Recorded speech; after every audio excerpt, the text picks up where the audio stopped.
Power star Pawan Kalyan నటించిన OG చిత్రం black buster విజయం సాధించిన సంగతి తెలిసిందే.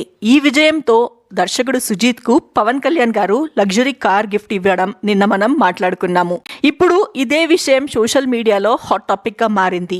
ఈ గిఫ్ట్ కు సంబంధించిన ఫోటోలను షేర్ చేస్తూ సుజిత్ భావోద్వేగంగా స్పందించారు. ఇది తన జీవితంలో లభించిన అత్యుత్తమ బహుమతి అని, మాటల్లో చెప్పలేనంతగా ఆనందంగా కృతజ్ఞతలతో నిండిపోయానని చెప్పారు. తన ప్రియమైన ఓజీ కళ్యాణ్ గారిచ్చిన ప్రేమ ప్రోత్సాహమే తనకు అన్నిటికన్నా గొప్పదని కూడా చెప్పారు. చిన్నప్పటి నుంచి ఆయన అభిమానిగా ఉన్న నాకు ఈ రోజు ఈ ప్రత్యేక క్షణం దక్కింది. ఆయనకు ఎప్పటి రుణపడి ఉంటాను అంటూ సుజిత్ చేసిన ట్వీట్ నెట్టింట వైరల్ గా మారింది. లగ్జరీ కార్ గిఫ్ట్ ఇచ్చిన పవన్ కళ్యాణ్ నా జన్మ ధన్యమైంది అంటూ సుజిత్ ఎమోషనల్ పోస్ట్ చేశారు.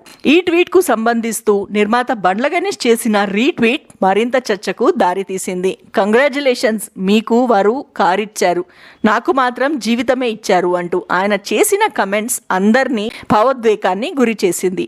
పవన్ కళ్యాణ్ తో తనకున్న అనుబంధాన్ని మరోసారి గుర్తు చేస్తూ బండ్ల గణేష్ చేసిన ఈ ట్వీట్ నెట్టింట హృదయాలను తాకింది. చాలా మంది అభిమానులు ఈ పోస్ట్ కు పాజిటివ్ గా స్పందిస్తూ ఇది నిజమైన కృతజ్ఞత, అభిమానిని డబ్బుతో కొలవలేం అంటూ కమెంట్స్ చేస్తున్నారు. పవన్ కళ్యాణ్ తన జీవితంలో తీసుకొచ్చిన మార్పులను గుర్తు చేస్తూ బండ్ల గణేష్ చేసిన ఈ ట్వీట్ ప్రస్తుతం సోషల్ మీడియాలో హాట్ టాపిక్ గా మారింది.